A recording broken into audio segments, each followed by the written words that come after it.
I just saw about 8-9 deer in the forest, and they were a little bit of a distance away, but I could see them because they moved so fast because they saw me, and they kind of just stood there and stared at me a bit. And you know, it was just such a surreal moment that I live for, like, things like this. I know a lot of people would think, you know, just whip out the camera and want to film them, but some moments are just meant to be just between you and whatever else is going on. And yeah, I think that's something really lovely to have just for yourself.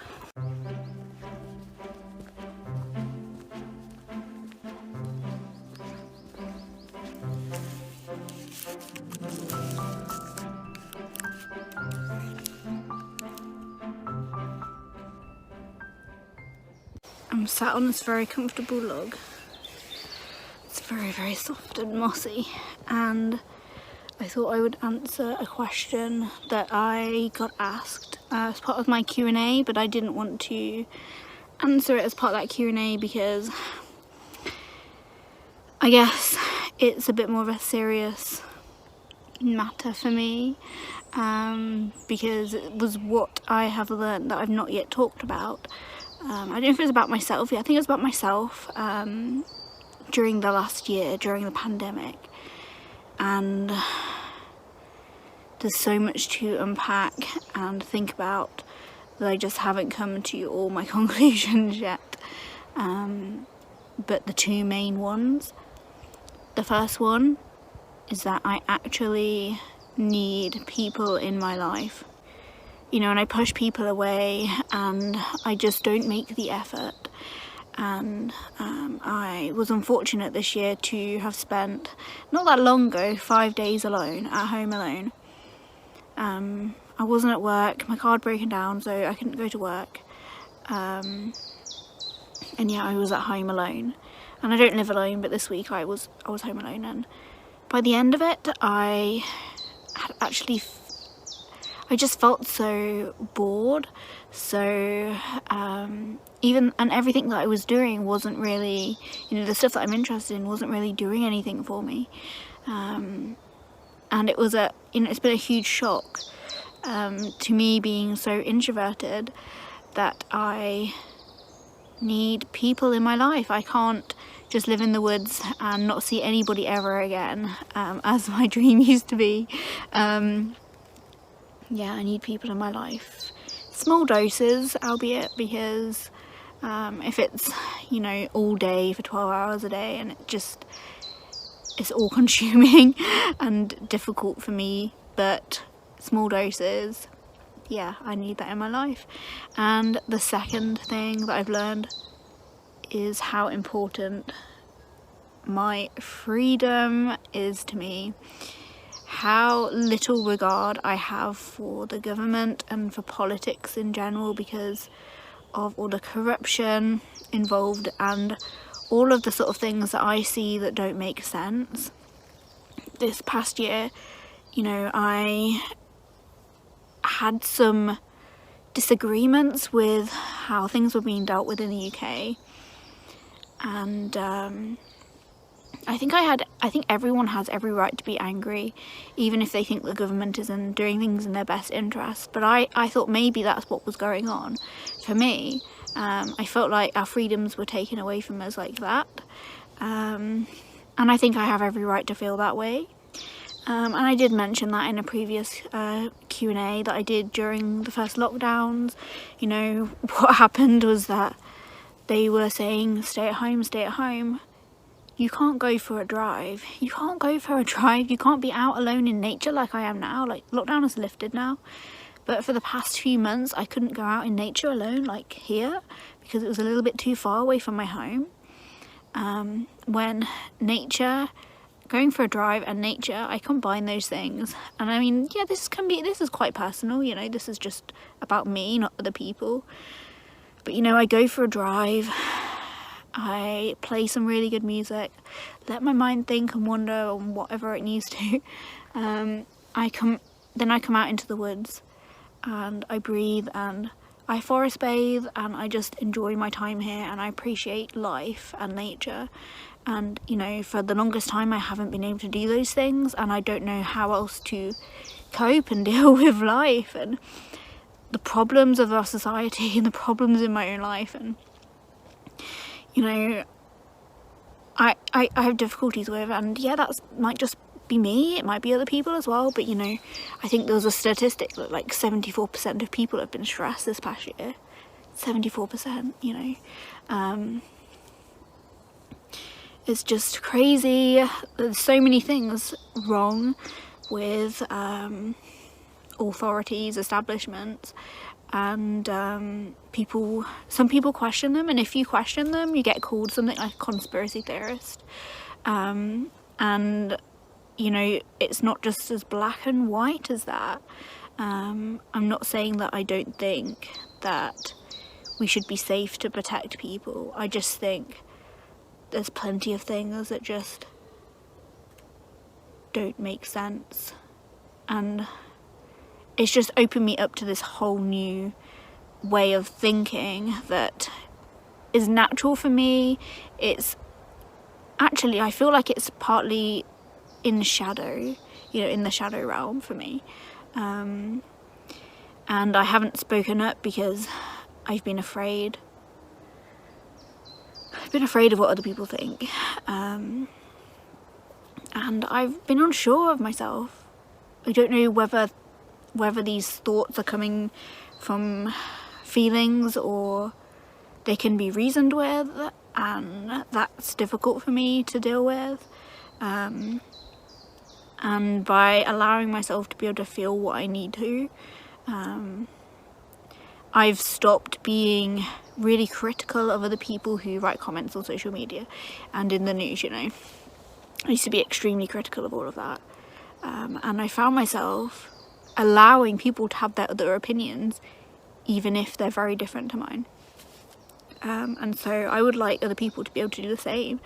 And you know, I've just been very angry for this past year, and I've taken for granted my own freedoms, being able to make my own choices in life, and battled with this idea of having no control over anything. And the one thing that it's led to is me realizing that I cannot let anybody else have control over my own mind, my own views, my own thoughts and opinions.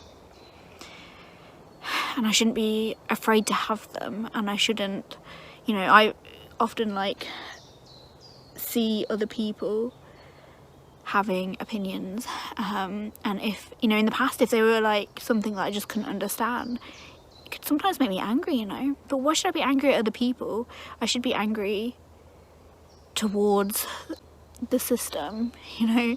The past year I've been listening to a lot of punk music, in particular punk music from like the 70s, 80s, you know, like the Descendants, the Sex Pistols, Dead Kennedys, lots of kind of music around those kind, you know, what you could pretty much brand with the term anti-establishment political punk music, you know. And I used to generally just listen to metal before.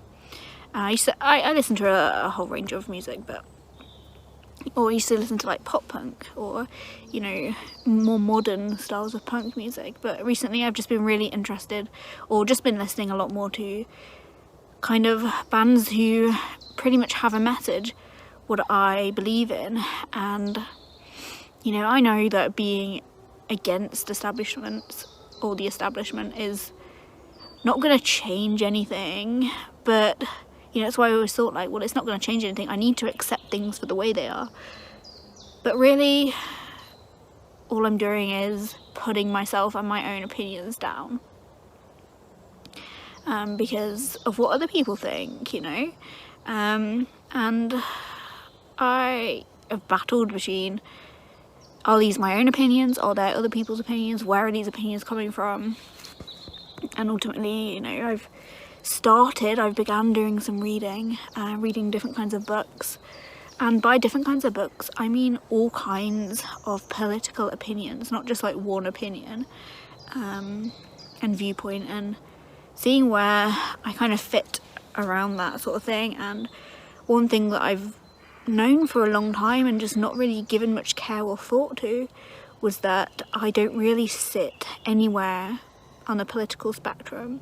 And what I mean by that is sometimes I'll have views that sit away from what typically a party stands for, but then I'll agree with some things. And yeah, it's been very hard for me to ever vote for parties. I've kind of just read their manifestos and was like, oh, I prefer this side of things, I guess. But this past year and my life in general, I've realised that politicians cannot be trusted. You know, we're a democracy, and yet the political candidates that, you know, there's so few of them, and the ones that we vote for in our constituency aren't going to necessarily vote for the same things that you want. They don't ask the people so much what they want, they kind of just trust their own judgment, I guess, and that's fine. You know, they want to trust their own judgment. That's the way our system works right now. But I'm all for individualism, people having their own opinions about things, people questioning things. Like the way of thinking I kind of, in a way, put it down to or compare it to is religion, and how, you know, there's still a lot of fundamentalism in the world. You know, we see in Poland that they've taken away abortion, and a lot of people are saying that they've taken away that right for women because of fundamentalism. And it's just this fundamentalism is basically like thinking very literally, taking everything very literally about religion and like the Bible and scriptures or whatever. I'm all for people having their own religious beliefs, completely all for that. But when it starts to rule everything, it's kind of complicated, you know. And I don't like dogma, and I feel that that is kind of how government works in some ways. You can compare and contrast it to like religion and government together, and a lot of it doesn't sit right with me. And I've argued with myself to why I shouldn't have these opinions, and ultimately they've won because they are what I truly think, and I've just got so much more to explore. But having the freedom to make your own choices, I think, is really, really important to me. But yeah, you know, like, and I know I'm taking like things that seem very small, like not being able to go for a drive and not being able to go to the woods. They're very small things, but they're really meaningful to me. And I don't see any harm in doing those things. The only things that I read about that those things were bad for were that you could break down or you could be in an accident, which both are quite rare for the average person anyway. You know, breaking down is probably much more likely, right? But if I'm going to break down, then I'm probably going to break down on the way to work or going to the supermarket, you know. Anyway, so my car's already going to break down anyway, and my partner can come and pick me up and take me home. I would not need to be in any contact with any other person. And my car could be towed to a garage and I don't even have to deal with them, really. Like I said, I would anyway. So this is where my thoughts lie right now. A lot of it doesn't make sense. The only way that I can make sense of it is about policing. If so many people are on the roads, they can't police that. They don't know where they're going, you know. I saw the other day an article on the Guardian website, and it said something like a call centre company are going to provide or enforce cameras in people's own homes. And then if someone else walks into view, or if they if the camera picks up, you know, because people aren't monitoring them apparently, but if the camera picks up somebody is away from their desk, or somebody is eating when they shouldn't be eating, or having a drink or something like that, they're going to take a snapshot of that to check up on people to make sure they're working. And to me that just violates all privacy. Like, they're in their own home, you know, which I think is ridiculous. And even at the workplace, you're not constantly being monitored like that. I think it's disgusting. And if they have issues with certain people, they should be taking them up with the person, and you know, you can go through. And the thing is, like, people don't necessarily want to work at home, but they're being forced to work at home because of the pandemic. The situation is it's a very sensitive and difficult time, you know, like, people working at home. What if their kids are at home as well? Are they just gonna, like, take a picture of their child then if they walk into their room where they're supposed to be alone and working? Like, I think it's disgusting, and taking away the rights of people in their very own homes. And there's just so many stories like that I see. You know, I see people being furloughed, or people even more so losing their jobs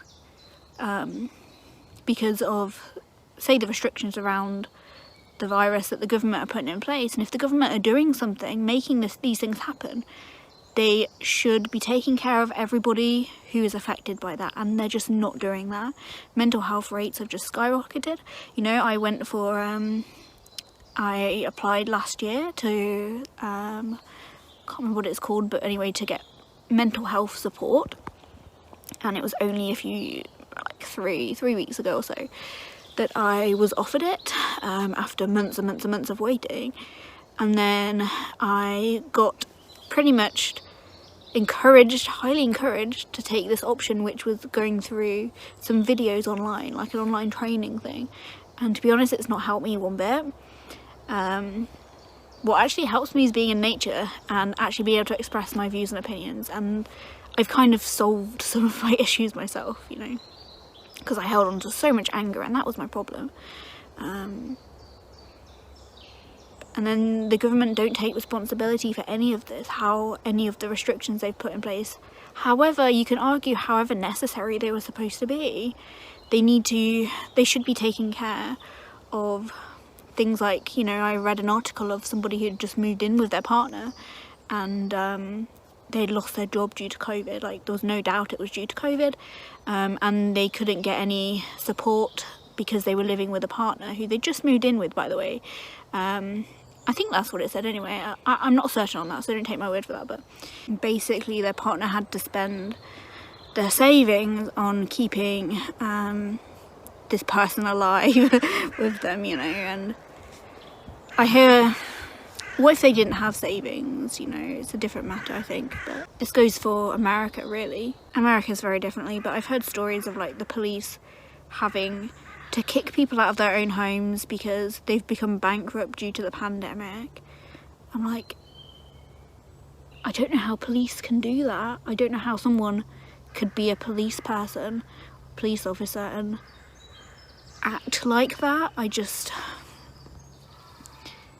don't know, like, through no fault of these people's, like, none of it, you know, through no fault of their own, they're being kicked out of their own house. And, you know, I question lots of things, like, you know, in 2000 and I don't know what year it was, 2001? I'm not sure.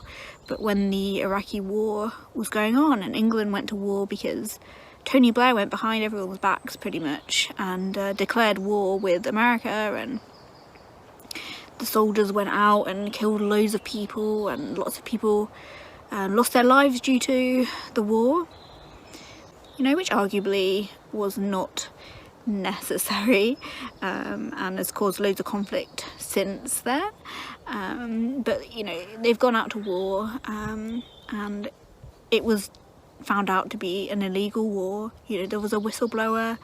Yeah, anyway, basically, did anything happen to him? Was he convicted? No. Yet people who are brought up in poorer areas definitely see higher crime rates. They might commit non-violent crimes, drug-related crimes. They're then put in prison, and prisons are funded by the taxpayer, or taxpayers' money goes towards like funding these people in prison, and all these people in prison are mixing with other offenders, you know, schooling up on the knowledge and going back out, and 80% are reoffending, you know. They're just being put back into that environment, and they're reoffending, and that's not benefiting society at all. I see many problems in the world, in the government, and police in general, but yet I suppress them. You know, I decided to try and stay apathetic, to not care, but deep down I'm not apathetic. I'm angry, and I think I have every right to be, you know. And it does help being back in the woods. I must admit, it's wonderful actually. I just was sat here staring out for ages, listening to the birds, being present, and I feel so much calmer, so much better. And if I'd had this all along, you know, maybe I wouldn't be as angry as I have been. But there we go. I hope that answers your question. I've learned a lot about myself, and maybe you could argue that it's for the best that I've learned about myself this way, but maybe not. There's probably better ways to do it. So yeah, I've got lots to explore from now on, and yeah, interested to see where it goes. But for now I'm just going to enjoy the woods, continue with my hiking, and try and spot some nice flowers and mushrooms, and yeah, just chill out. So I hope you guys are well, and I will see you again in another video.